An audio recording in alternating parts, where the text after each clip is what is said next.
Health officials in the U.S. southern state of Texas has confirmed the death of a person diagnosed with monkeypox, the first of its kind publicly reported by authorities in the United States.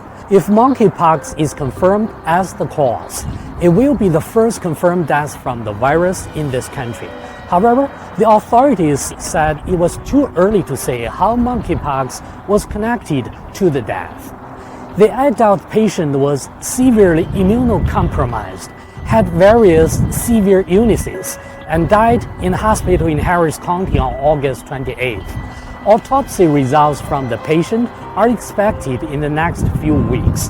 John Hellerstedt, head of Texas State Health Department, said in a statement that monkeypox is a serious disease, particularly for those with weakened immune systems.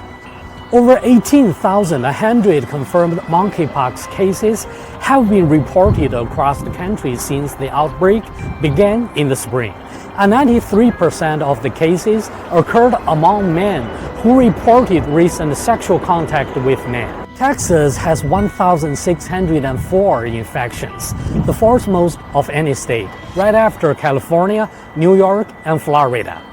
Monkeypox had claimed 15 lives around the world, excluding the United States.